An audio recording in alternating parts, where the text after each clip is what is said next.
controls and the heated steering wheel. And over here we have the passenger heated seat, and we have a kind of devoted climate control menu here with alright, thrusters and AC settings up top where you want the air to come out your fancy over here. And our dual zone climate control. You get sync those with the button right in the center.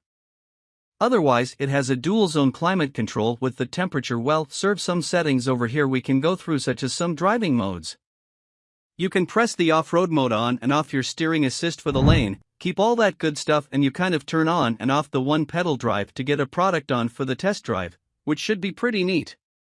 Going back, we also have some charging options, different sounds, so you can adjust the audio system over here for the Harman Kardon speakers, and lots of other things for other controls. You could fold the rear headrests, things like that. Very cool interior lighting for this vehicle. So you see all of these sort of panels in the car, and it just looks like regular boring plastic with a pretty neat pattern. However, it is actually backlit. So at nighttime we have the gauge, Jim Rub. It is all backlit. So this whole portion, and even on the doors and everything, lights up in this really neat pattern. So pretty neat lighting in this vehicle. And then pretty much just you can set up different profiles and go through some Google system settings and things like that. But that pretty much does it for a screen. One more thing, you got a slight white from the top, kind of like a tablet or something like that. And you could set up different users and things like that. But take a look down below. We have two physical buttons for the fraudsters. We have our four-way hazards and the different radio stations button, pause and play, and then the center knob is the volume button. Down here we have two USB-C connections as well as a 12-volt power outlet and the wireless charging pad right in the center. And then you have little spots in between, or to either side, I should say. It's put various things against single-speed transmission for the recharge models. Pretty neat gear selector there too, though. Have a little hollowed out center. Again, we could put it down into drive like so and up into reverse like that, in which your backup camera will automatically pop up. And then you have the little Peter, and the P will activate the park gear in the transmission as well as the parking brake, which is pretty neat. So one button does it all. Little storage console up in front of the gearshift, or to put little things like change to cup holders right here. And one of my favorite elements for the C40 is this little trash bin. Take a look at that. You just press the button in here and you put where a trash, and when it gets full, you remove it and empty it out. Pretty neat feature. Just something so simple goes a long way. You'll save a little bit of storage behind the trash bin, and a pretty nice soft to the touch center console lid against some of that trim. As I was showing you before, in a nice little glove box, soft plastic on the inside, and illuminated full black headliner, and we have some pretty nice visors. You can open that up. We have a mirror and light. And a center stack is pretty simple.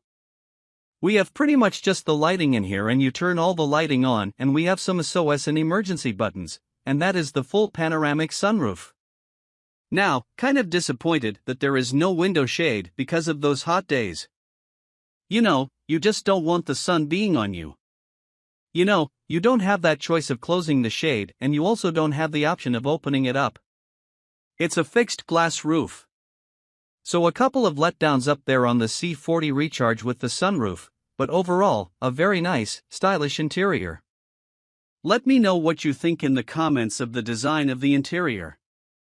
Now let's get this thing out on the road and see how it drives. Alright. Now that we're behind the wheel of the C40 Recharge, we get to see how it drives. Now, again, have that one pedal driving activated. So it might take me a little bit to getting used as the first car driven with a true one pedal driving, so you might see some bobbing and weaving going on here, but it is pretty easy to get used to, and you just kind of modulate some of the gas pedal and letting off as your brake pedal, which is just a very strange feature, especially when you see a car coming in your direction. But throughout this test drive, we're going to take it around the block here down to a dead end. We're going to get turned. Turning to WOW, a turning circle test for those of you city goers who are, going in and out of the city, or maybe even live in the city, we could test for you to see what the turning circle is like in case you're in out of parallel parking spots and things like that. Just very interesting. This one pedal drive, I never imagined be able to drive a car with just one pedal. And it really does work pretty well. The brakes go on pretty good if you take your foot fully off the gas pedal to where the point where it truly is almost a one pedal drive, unless you really have to slam on your brakes for some reason. But turning circle is pretty good. But through the nature of the smaller architecture of this car, it's pretty common of a car as class to have a good turning circle. So it's better to have a smaller car in a city because of that reason. Now I have driven a C40 Recharge before. Whenever I C40 Recharge, I'm going to see what's fairly similar, in the C40 Recharge really just blew me away with the acceleration, and I'm sure this car will do the same. It's a little over 400 horsepower and a 0-60, they say, is around 4.5 seconds, pretty fast for a car of this class. If you ask me. We'll definitely get an acceleration test coming up here. One thing you immediately notice in the C40 is you have a pretty small view out the rear. It is just enough. But I recently purchased a Camaro and they are very known for having a terrible visibility out of the rear.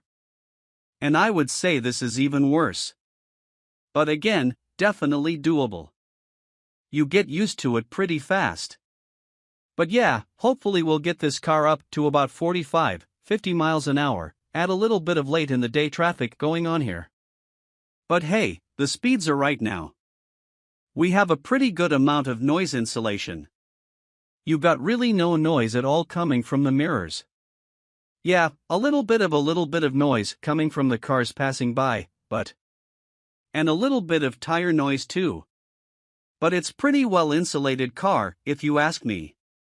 You see, the lane keep assist does a pretty good job with keeping me in the lanes. I wasn't falling asleep. I purposely veered into the opposing lane when there's nobody coming just to see how that works. You almost get this rumble strip feel in the steering wheel, and you have the yellow lights light up in the dash right there to let you know that the lane keep assist is active, and it will gently steer you back into the lane if you go far enough over. Just a very interesting feeling, keeping your foot still on the gas pedal, but slowing down, as you can tell them. Not too seasoned in the EV segment. Taking it right out of this back road here, we'll get an acceleration test. We'll kind of get it from 25 miles an hour and we'll punch it and see how fast get up to 60. We got 25 right here, and that's a lot of fun. 4.5 seconds to 60. There's a lot of vehicles that do that nowadays. But electric just feels different. It's just instant. You're not waiting for a transmission or anything. It just gets going fast, very fast. And a really rough road here. I'm not quite sure why they did this sort of reclaimed pavement over there. But as you can hear, it's a lot quieter on this segment of the road, just a super solid structure to this car. You could feel it. Very nice ride. But just extremely solid. Going over the bumps, it feels like, the car is just bolted together. Very good. And then it's a pretty comfortable ride, suspension is obviously more on the comfort side. There's really no modes, driving modes. This vehicle has other than that sort of off-road mode that you saw earlier in the video. But just kind of one mode does it all, comfort, dynamic, anything like that. It's just very silent and brisk acceleration. It's a one-pedal drive, just seems so unnatural. This is the second time I've driven a car with the one-pedal drive, but I'm still not used to it. Oh, my car does have a little bit of body rolling. It is pretty heavy, having a pretty large battery underneath the floor of the vehicle. This is pretty much the bumpiest part of our test drive here. And it's all patchwork and whatnot. But the suspension is really soaking up the bumps very nicely. More weight equals a more supple ride in most cases. And that is true with this vehicle. Definitely does ride nicer than the Z40 or, Z40 with the gasoline engine. It also just feels more solid. I don't know if the battery has something to do with tying in the structural integrity of the vehicle or what, but it's just unbelievably solid vehicle. And these seats are very comfortable too, as in traditional Volvo fashion, many people could agree that Volvo makes the most comfy seats in the industry. And this stays true with this car. Not the most comfortable seats in a Volvo that I've sat in. Obviously, we have the more basic Volvo in the lineup, and we have the 40, the 60, and the 90. But yeah, super comfortable seats nonetheless. Lots of adjustability with the lumbar and the thigh extensions. And the thigh extensions for me go a long way. I'm not quite sure what it is, but if I go on a little bit of a road trip, my legs start to hurt a little bit. But if I have a seat with these thigh extensions that don't seem to hurt. So that makes a big difference for me, at least. The thigh extensions. Now, the steering also has two different firmness to it, which is pretty interesting. Let's see if we can get that up here. Steering wheel firm. Let's see if that makes a difference. Yeah, it definitely does. Just a little bit off center. You can even feel it. That's a huge difference, but, definitely makes a difference. So it's pretty interesting here. Alright. And we have one last straight right here, and we'll see if we have enough room to get another little acceleration of it. Yeah, it looks pretty clear. Such a fun acceleration from this car. Alrighty. So just kind of rounding out our review and test drive of the 2023 Volvo C40 Recharge and the Ultimate trim. Pretty nice vehicle. I have to say, I've always been a fan of the XC40. Ever since it came out. It's been one of my favorite Volvos. And now they added the C40 and the electric Recharge version. I think it just adds some pretty neat elements, such as the blue carpets and just the kind of outlandish styling on the outside. I think this is a really cool vehicle. I'd like to also see if they would put a gasoline power plant in this car too. That might be something that I would be interested in my own personal vehicle, to be honest. But yeah, lots of great technology in here. The Google system I am warming up to. And when it first came out, I didn't really like it, but now I'm warming up to it. And it is pretty simplistic and just easy to use. And that goes a long way. But I hope you have enjoyed the C40 Recharge just as much as I have. And I also hope you stay with us here at Ty Drives for more videos just like this one. Hyundai has been revamping its lineup of SUVs as of late. Just about everything is a recent addition, including the extra small Venue and 3-row Palisade, or has been redesigned. Now, for 2022, it's the Tucson's turn. This is Hyundai's small SUV that competes against the likes of the Honda CR-V and Toyota RAV4. The automaker has historically played things safe and stuck to conservative styling conventions, but not with the 2022 Tucson. The newly redesigned 2022 Tucson is offered with a standard gasoline engine, a regular hybrid powertrain and a plug-in hybrid powertrain, which is the one we're covering here. Thanks to the combined effort of a turbocharged 1.6-liter four-cylinder and an electric motor, the Tucson plug-in hybrid boasts a total output of 261 horsepower, making it the most powerful Tucson in the lineup. A plug-in hybrid, PHEV, can be a great way to try out the EV lifestyle. This kind of vehicle is like a typical hybrid but with an extra large battery pack that allows you to drive a certain distance on pure electric power. After a PHEV's battery runs out, the gas engine kicks on to carry you on to your next destination. Depending on how much you drive and how frequently you can recharge, it's possible to go months without ever needing to fill up on gas.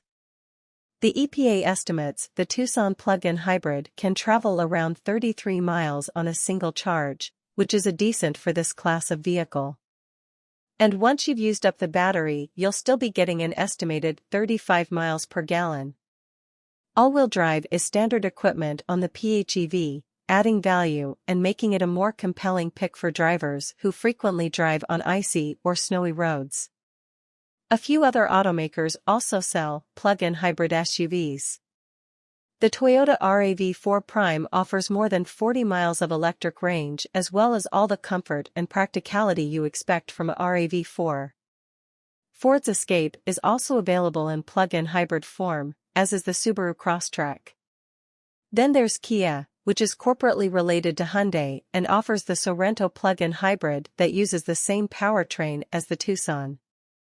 The Tucson easily holds its own among the competition, and it's worth checking out if you're interested in a stepping stone to a full EV or simply a sharp small SUV that helps you save on gas.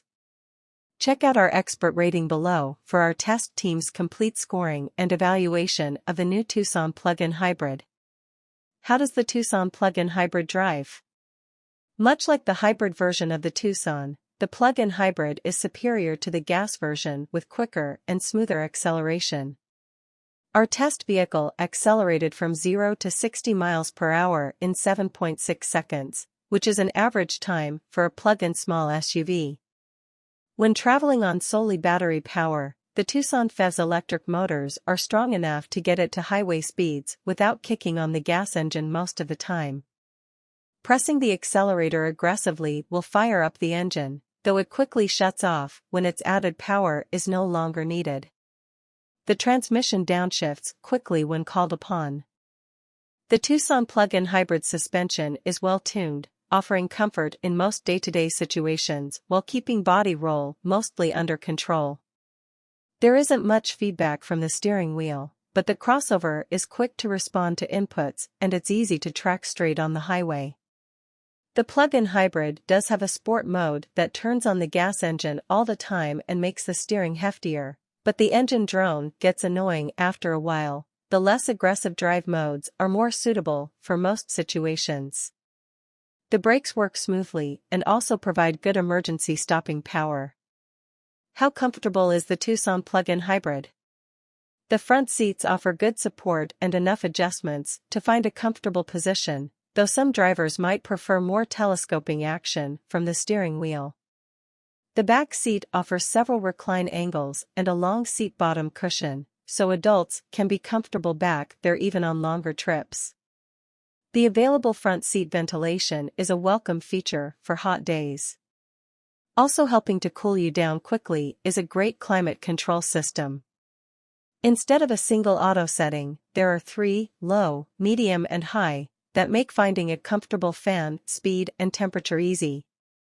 There's also a diffuse mode, which keeps the cabin at a set temperature without blowing air directly on the passengers and lowering the fan noise considerably. How's the interior? In its redesign, the whole Tucson lineup moved to touch-based controls for the climate and multimedia systems. Operating the controls is more complicated than it should be, but the controls are responsive and easy to reach from the driver's seat. The biggest problem is that the glossy black panel that covers the controls holds onto smudges and fingerprints like it's starting a collection. Keeping a soft cloth to wipe the screen and the panel off is a must in the Tucson. The Tucson PHEV's interior room is a plus. Adults will have no problem sitting in the rear seats. Visibility is pretty good out of the front and to the sides, but the chunky rear roof pillars can block the driver's view out back. How's the tech? Hyundai's multimedia system is simple to use. Touch-sensitive controls placed near the screen allow you to get to the media, navigation or home screens quickly. The Tucson's larger 10.3-inch touchscreen looks sharp, but the smaller 8-inch screen that comes standard on the Tucson has 2 advantages: wireless Android Auto and Apple CarPlay connectivity and physical volume and tuning controls. For some reason, the larger screen requires you to use a cable to use those smartphone connectivity features, and its volume slider can be annoying to use. The Bose audio system is an upgrade over the standard 6-speaker setup, but it's not especially impressive. The advanced driver assist features in the Tucson plug-in hybrid are great. The highway driving assist system keeps the vehicle centered in the lane without bouncing it between the lines, and the adaptive cruise control works smoothly to accelerate and slow down with the flow of traffic. It doesn't add too much steering effort either, making it easy to override the system when needed. The limited model also features a blind spot warning system that will display a live view of the Tucson PHEV's blind spot on either side when the turn signal is activated. How's the storage? The Tucson plug-in hybrid's larger battery takes up some cargo space. There's 31.9 cubic feet available behind the rear seats compared to 38.7 cubic feet in other Tucson models. But it's enough to be helpful for grocery runs and the like. The 60/40 split rear seats can also be folded down from the cargo area via a convenient pair of latches on either side of the cargo space, and that expands cargo room to 66.3 cubic feet. Up front, the Tucson PHEV has a few useful storage nooks and a small bin below the climate controls that also houses the wireless phone charger. The central bin is pretty large, but there isn't a convenient place to store a purse or bag, so those may end up on the seat or the floor. For those with young children, the Tucson PHEV has easy-to-access lower seat anchors and 3 upper anchors, one for each rear seat. There is enough room as well to fit any type of car seat without too much trouble, though to fit a rear-facing seat comfortably, the passenger may have to scoot forward slightly, but not so much as to be uncomfortable. How's the fuel economy? On our testing route, the Tucson PHEV logged 29.3 miles of range using just battery power. That comes in short of its EPA estimated 33 miles of electric-only range, but it's still enough range to turn short errands or most commutes into gas-free affairs. The Tucson PHEV kicks over to hybrid mode with 15% of its battery remaining, and once that happened we averaged 37.2 miles per gallon for the rest of the route, which beat its EPA estimated 35 miles per gallon combined. Is the Tucson plug-in hybrid a good value? The Tucson plug-in hybrid commands a large price premium over the regular Tucson and the Tucson hybrid as well, a difference that's harder to make up as the PHEV no longer qualifies for a federal tax credit as of this writing. The more you can use the PHEV solely on electric power, the quicker your costs will be recouped, but it will take time. Solid build quality and a strong feature set make the Tucson PHEV feel like it's worth its price on most occasions, and since it's a Hyundai, the robust warranty adds to its value proposition as well. Powertrain and battery components are covered for 10 years per 100,000 miles, and it comes with 3 years/36,000 miles of free scheduled maintenance. The Tucson plug-in hybrid goes about its business without fuss and leaves the driver feeling satisfied but not wowed. Its styling will be hit or miss. The exterior is covered in angles and creases that give the crossover vehicle a crinkly wrapper. Those grille-integrated daytime running lights give it an interesting visual signature at night, but at its core, the Tucson PHEV is exceedingly practical transportation. Which Tucson plug-in hybrid does Edmunds recommend? We think the SEL is well enough equipped for most buyers. It has a full complement of driver aids and plenty of convenience features. But there are no option packages available for the SEL, so if you want that panoramic sunroof and upgraded audio system you'll have to pony up for the limited Hyundai Tucson plug-in hybrid models. The 2022 Hyundai Tucson plug-in hybrid is a small SUV available in 2 trim levels, SEL and Limited. The Tucson combines a turbocharged 1.6-liter 4-cylinder gasoline engine and a 13.8 kilowatt-hour battery powering an electric motor to produce a total output of 261 horsepower, and 258 lb-ft power gets sent to all 4 wheels through a 6-speed automatic transmission. Feature highlights include: SEL comes well equipped with features such as LED exterior lighting, keyless entry with push-button start, Android Auto and Apple CarPlay smartphone integration, wireless connectivity for both, power-adjustable driver's seat, heated front seats, dual-zone climate control with rear passenger air vents, 8-inch infotainment touchscreen, 6-speaker audio system, 4 USB ports, 2 in front, 2 in back, household-style power outlet. It also comes standard with many advanced driver aids, including automatic emergency braking, warns if a front impact is imminent and applies the brakes if you don't respond in time. Driver attention warning, issues an alert if sensors determine you are becoming fatigued. Lane keeping assist, steers the Tucson back into its lane if it begins to drift over the lane marker.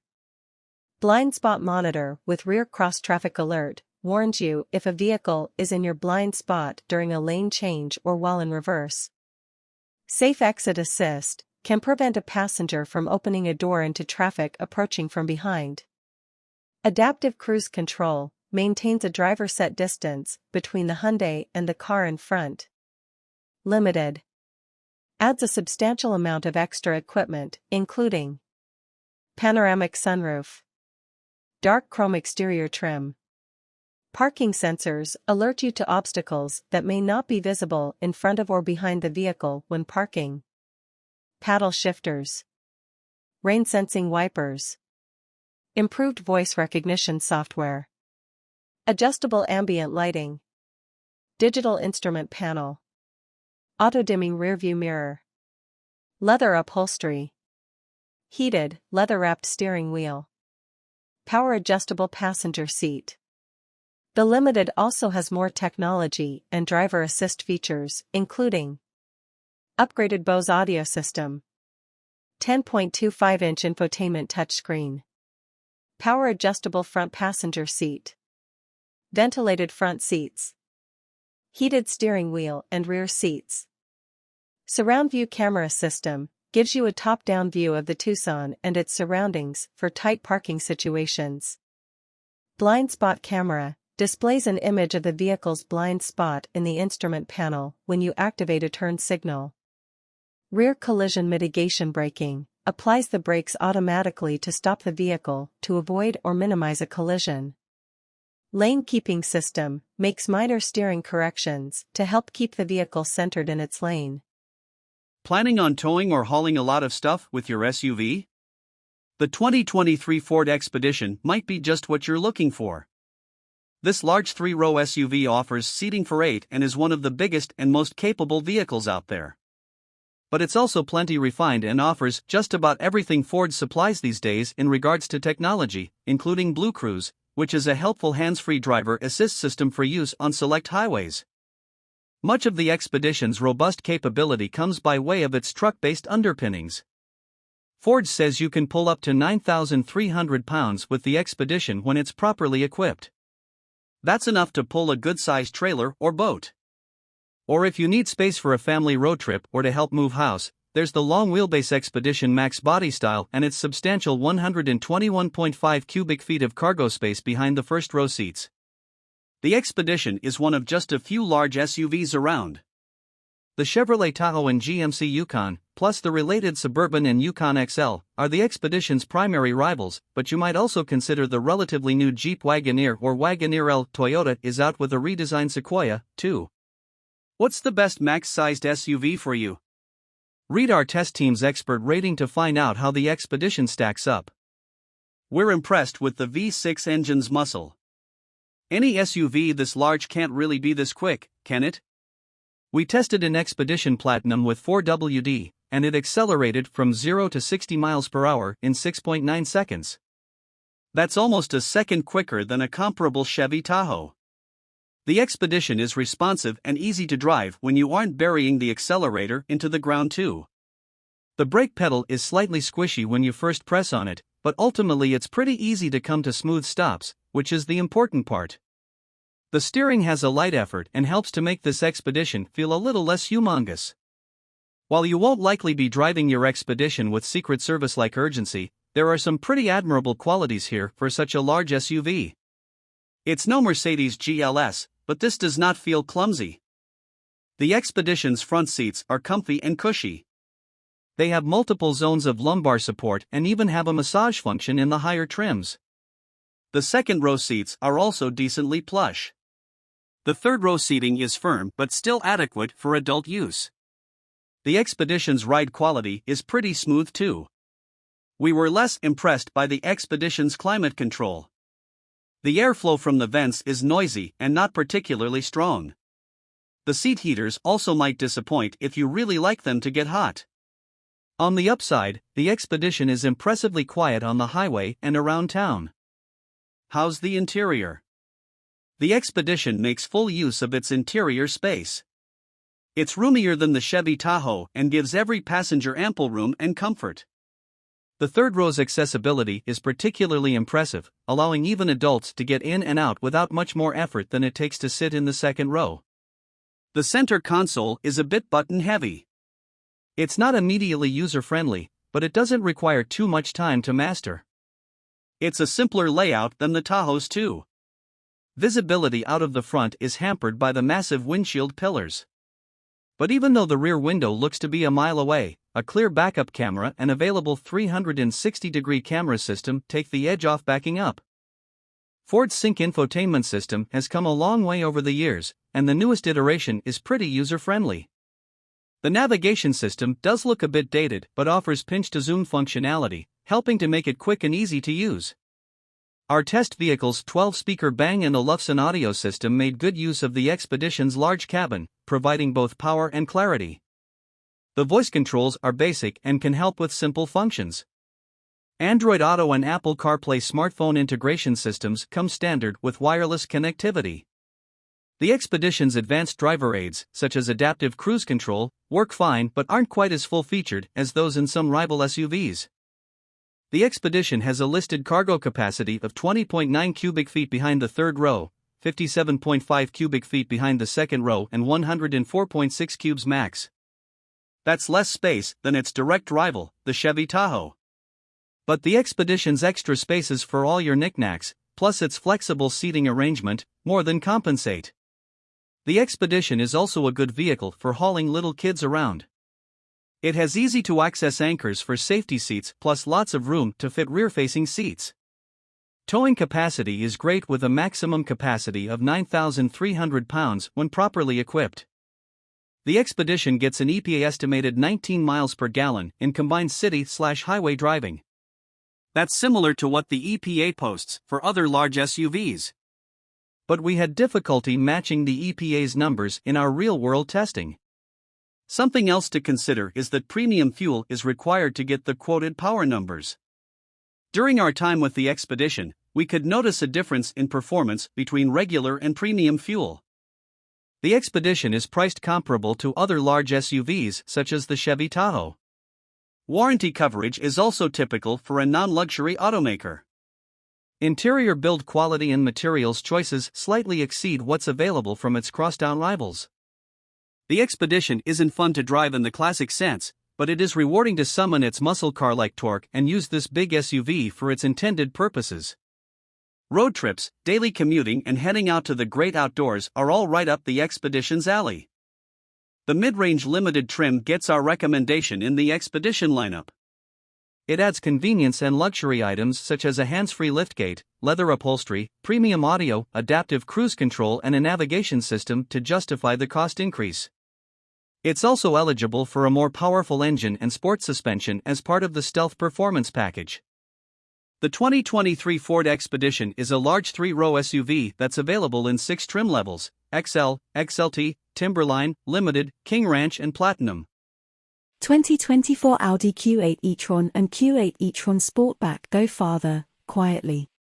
The Audi Q8 e-tron and its smooth-backed sibling, the Q8 e-tron Sportback, enter 2024 with a new name, more range, more efficient batteries, better aerodynamics, and faster charging. The mechanical changes address customer concerns about range and performance, while the name change, from just plain e-tron to Q8 e-tron, is to give buyers a better sense of where the big two-row SUV sits in the brand's lineup of EV and ICE offerings. Like the gas-powered Q8, the Q8 e-tron sits at the top of the range, a roomy cruiser ready for glamorous day trips or making day-to-day errands feel glamorous. The base model starts at $75,595, and the Sportback Launch Edition we drove, with the dark chrome S-line trim and orange piped leather interior, rings in at $95,395 with options. Q8 e-tron range and charging times. The dark chrome and orange details are hints that the Q8 e-tron is a luxury SUV with a touch of sporty flair. It gets a bit more flair for 2024 with both a redesigned grille and headlights that highlight its slightly wider body. The styling changes also reduce drag, achieved through new wheel designs, shutters in the nose that can open for cooling and close for smooth sailing, and bodywork around the wheel wells that channels the wind. The wind cheating helps the 2024 Q8 e-tron get better range than the 2023 e-tron. An EPA estimated 285 miles for the standard version and 296 miles for the Sportback, 300 miles with the optional Ultra package, up from 225 to 226 miles before. The improved aerodynamics also let the air also pass by with barely a whisper of wind noise, even on the highway. The Audi's improved efficiency isn't just from the aero updates. The Q8 uses two motors, and for 2024, the rear motor gets extra windings that allow it to create a stronger magnetic field from the same incoming electricity. The result is more torque and reduced energy consumption. Couple that with a higher capacity battery, 106.0 kWh compared to the outgoing 86.5 kWh pack, and you get more range. Recharging times have also improved. The 2024 Q8 can now take in 170 kilowatts, up from 150 kilowatts, at a DC faster charger and should be able to go from an almost empty 10% battery to a back-in-action 80% in around 31 minutes, according to Audi. For Level 2 home charging, the standard 9.6 kilowatt charger will refill the battery overnight, in about 13 hours, while an optional 19.2 kilowatt setup, an $1,850 upgrade, can do it in half that time, driving the Q8 e-tron. We have to admit we weren't doing charging math while behind the wheel of the Q8 e-tron. In fact, we were somewhat startled to look down after a glorious run through the dappled light of a Northern California redwood forest and realize we had about 40 miles of range left. It's easy to lose track of how far you've gone because the Q8 is so pleasant to drive. It's quick, with a combined 402 horses from its two motors, but not neck-snappingly so.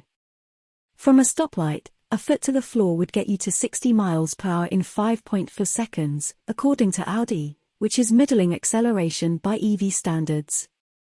And yet it strikes us as just the right amount of power for an SUV of this size, not so fast that you're backing off in a panic if you get a little heavy-shoed, but plenty torquey enough to power out of curves and confidently merge into fast-moving traffic. Changes to the Q8 e-tron steering and suspension improve the driving experience. A quicker ratio of 14.6 to 1 instead of the previous 15.8 to 1 results in a more responsive wheel. The front suspension gets a stiffer bushings, and the adaptive air springs, which offer 3.0 inches of height adjustment, soak up bumps and ruts with aplomb. Along with the suspension settings, the Q8 offers 7 different drive modes, which alter ride height, accelerator response, steering feel, stability control programming, and power delivery. Brake energy regen can be adjusted via paddles on the steering wheel, and the most aggressive setting will just about bring the car to a complete stop. The brake feel is fantastic, with no grabby spots in the pedal travel as the Q8 transitions from regen to friction braking. As is often the case on California's Highway 1, we had to stop several times due to road construction. In the Q8 e-tron Prestige, with its massaging seats, the delay afforded the opportunity to kick back and admire the drifting coastal fog as it floated gently over the panoramic glass roof. Well, during the second stop, we were able to do this. The first one was spent delving through the extensive menus in the 10.1-inch upper display screen to figure out how to turn off the various lane-keeping beeps. For the record, it's in both the settings menu and on the end of the turn signal stalk. The Q8 is screen-heavy, with a second display for climate controls below the main infotainment screen. There's also screen-based instrumentation, and in the Prestige trim we drove, a head-up display. The Q8's interior is much like the exterior, with a design that could be more radical but certainly won't upset anyone. The center console layout doesn't make the best use of space for storage, with cup holders crammed up against the shifter and the vertical phone slot, but there is a left side drawer in the dash that's perfect for parking garage tickets and secret snacks. Human space is excellent, the seats are comfortable both front and rear even in the sloped roof Sportback. Electric vehicles and SUVs lend themselves to comfort and luxury. Audi was wise to recognize that and not attempt to make the Q8 too focused on handling or acceleration.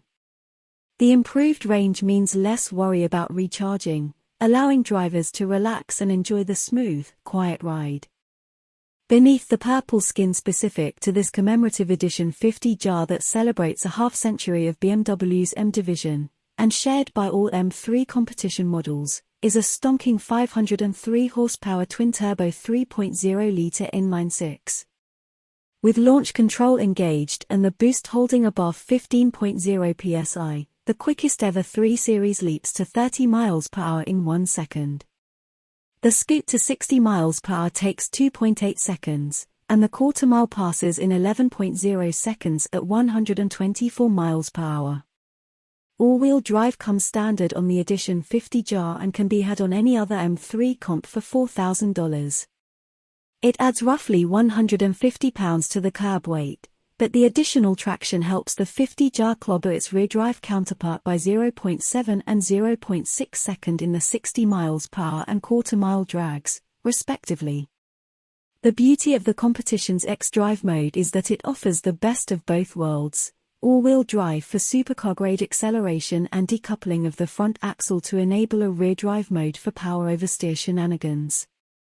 Moving away from the world of dynamic insanity, when the drive modes are left in their softest comfort settings, the M3 Competition X-Drive is a livable place for daily consumption. The sharpest impacts reverberate up forged 19-inch front and 20-inch rear wheels and through the $4,500 carbon fiber buckets. The super supportive seats are somewhat tricky to enter and exit yet provide a surprising amount of comfort. As with all 2023 3 Series, the M3's interior is treated to BMW's curved display that incorporates a 12.3-inch digital instrument cluster and a 14.9-inch touchscreen infotainment system. The iDrive 8 operating system replaces most of the physical buttons for the HVAC and radio controls with a not-so-intuitive infotainment menu structure. Fortunately, iDrive 8.5 rolls out this summer, and BMW promises to solve these teething issues by improving the layout. Perhaps the fact that this 5-seat sleeper returned 27 miles per gallon on our 75 miles per hour fuel economy test is enough to forgive iDrive's shortcomings. More on the BMW M3 starting at $83,595. The M3 Competition X-Drive delivers astounding performance for the money.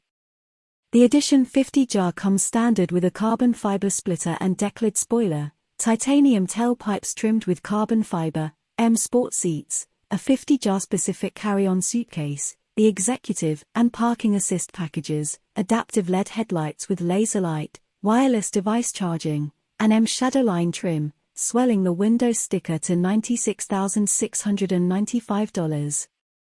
The only extra cost options are the aforementioned carbon fiber seats and carbon ceramic brakes. But its time at the top of the 3 Series hierarchy will be limited. The lighter 2024 cubic meters CS with an extra 40 horses and Michelin Pilot Sport Cup 2 tires arrives in the second half of this year.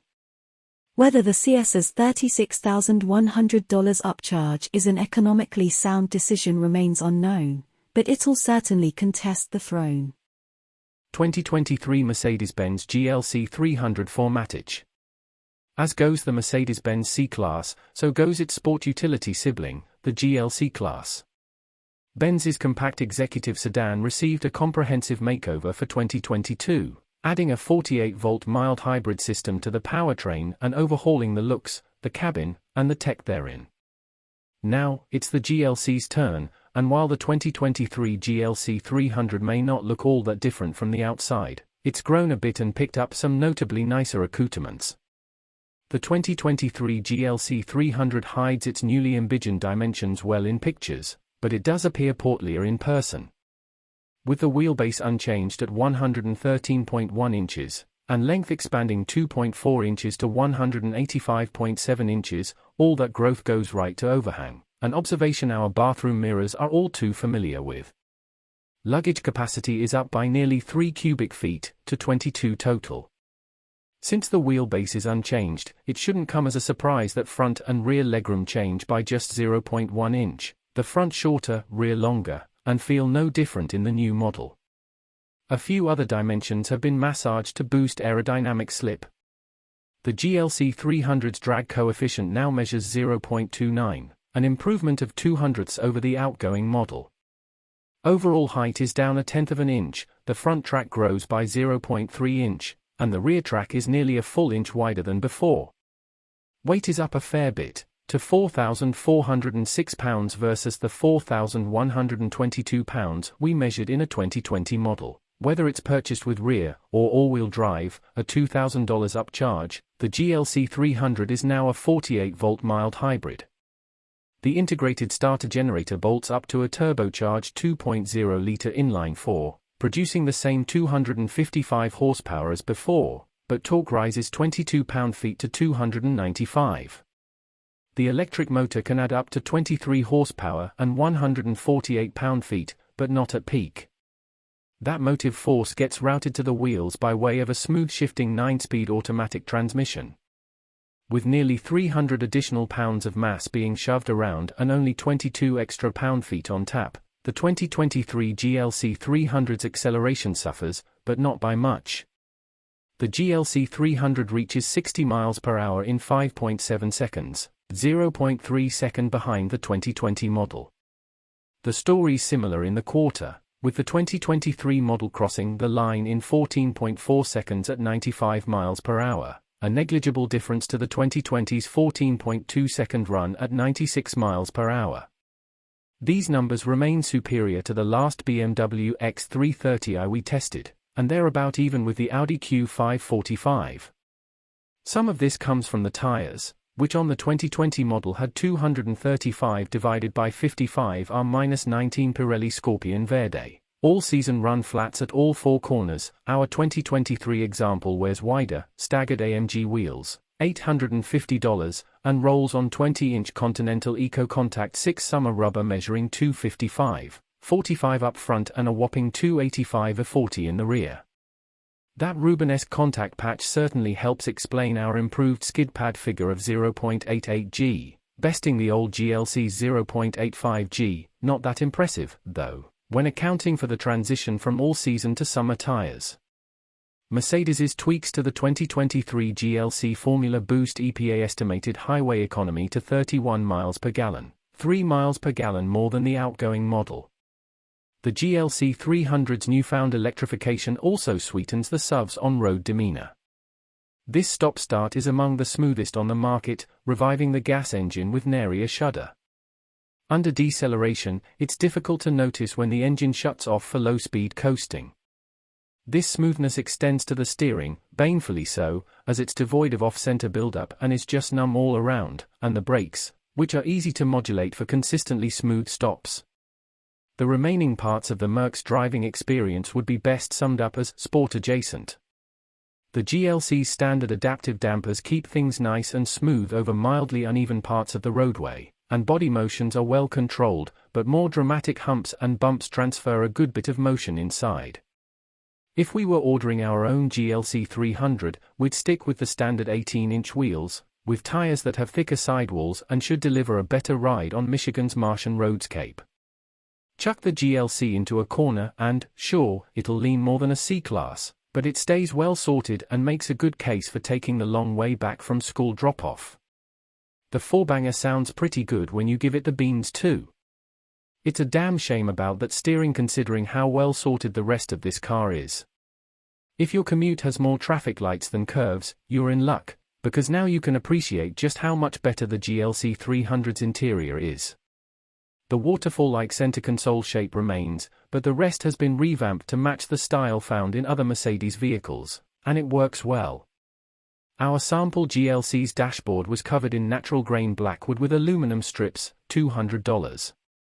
The steering wheel has been upgraded with a sharper design, but fans of physical buttons will find very few anywhere inside, a point of occasional frustration, as the capacitive directional pads on the steering wheel spokes are way too easy to activate by accident. The panoramic roof, $1,500, features a thinner cross strut too, not that anyone would notice. Do you love screens? Well, the GLC is a modern Mercedes, so you'd better. The old model's deep-gauge binnacle has been trashed in favor of a 12.3-inch display with multiple layouts, and the capability to display a full navigation map. The 11.9-inch standard center touchscreen runs the latest iteration of MBUX infotainment software, which is responsive, sufficiently easy to navigate, and includes wireless smartphone mirroring. The center display will pick up and reflect greasy fingerprints like nobody's business, so take your preschool instruction to heart and wash your hands often. While the GLC 300 4MATIC's $50,250 base price is in line with the segment, things can get expensive in a hurry. We're staring down an as-tested price of $65,950. Some of that comes from the top Pinnacle trim's $4,450 price bump, but standalone options sure aren't cheap either. More aggressive AMG line styling will set you back $3,450, although the night package's blacked-out trim only adds $200 to the bottom line. The driver assistance package contains all the usual active and passive driver aids for an extra $1,950. Even this specific shade of cardinal red metallic is a hefty $1,750. Despite the bit of sticker shock, the 2023 Mercedes-Benz GLC 300 4MATIC is a strong contender in the Entralux department. Its cabin is vastly improved over its predecessors, while its new hybrid components add a dollop of smoothness to around-town duties. Yet it still can let loose and have a little fun, even with the extra junk in the trunk. Cars are Andrew Croc's jam, along with Boysenberry. After graduating with a degree in English from the University of Illinois at Urbana-Champaign in 2009, Andrew cut his teeth writing freelance magazine features, and now he has a decade of full-time review experience under his belt. A Chicagoan by birth, he has been a Detroit resident since 2015. Maybe one day he'll do something about that half-finished engineering degree.